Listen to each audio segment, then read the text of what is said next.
Hi, Calvin here, and I'm doing another video blog. I'm coming from Cape Town. Today I'm coming from Muizenberg, and I just want to share a few things on my mind for this week. It could be a little bit noisy because there's construction work, but let's hope for the best.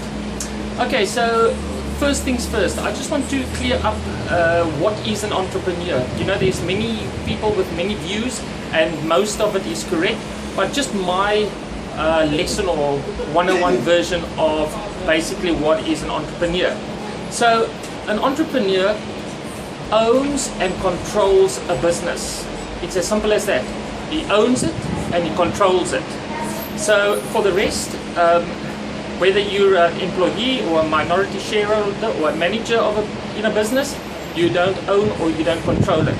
So let's talk about control. So controlling a business means the owner determines the direction of the business. In other words, what does the future hold? What strategies to take?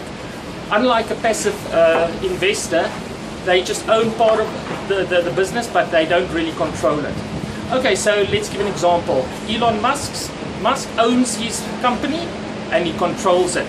He controls Tesla Motors and he owns Tesla Motors. And why I take my hat off to him is because he also owns and controls SpaceX. And remember, this is a guy that never studied anything about space or worked for NASA, and yet he does.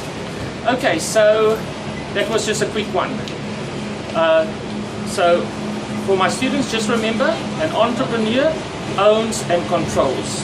Owns and controls. Okay, so why I quickly want to do this video blog as well today is because the focus for me is very much entrepreneurship for young people. I'm talking about people between the age of say 20 and 25, because once you really start this journey, it takes time to succeed. It takes about 5 to 10 years to succeed, and it's best to start small. Imagine to start when you're young. So imagine you're 30 years old and then you've got to start. Then you've got responsibilities, you might be getting married, and it might just be a little bit more difficult.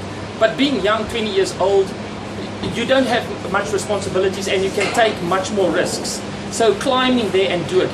So why don't many young people become entrepreneurs when they're 20 or in their earlies? Because remember, you can't use excuse that you're studying, because studying is a lifelong process. One never stops studying.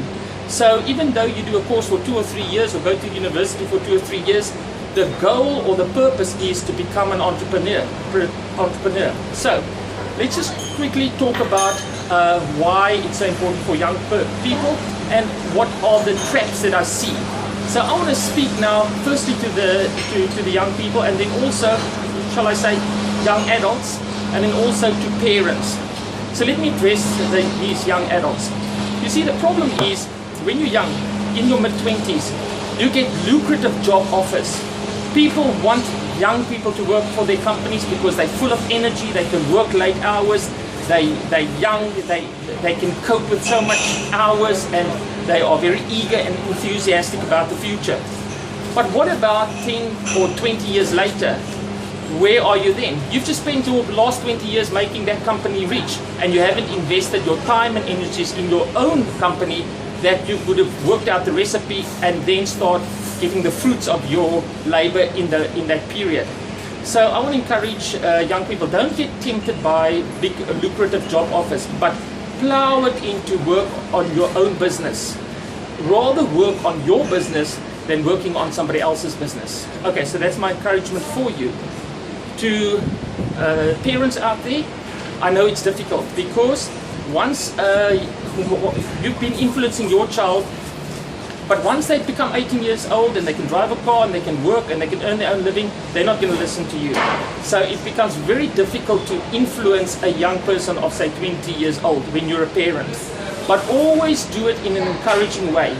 Always encourage them to become business owners one day and not just employees. So there you go. You can choose, because you're going to either be one day a job seeker or you're going to be creating jobs.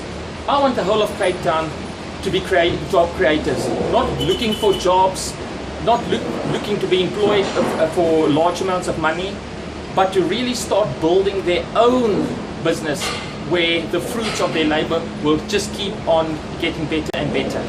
Well, I hope to see you next week. As I said, I'd like to keep these clips very short, and I also want to encourage you to subscribe.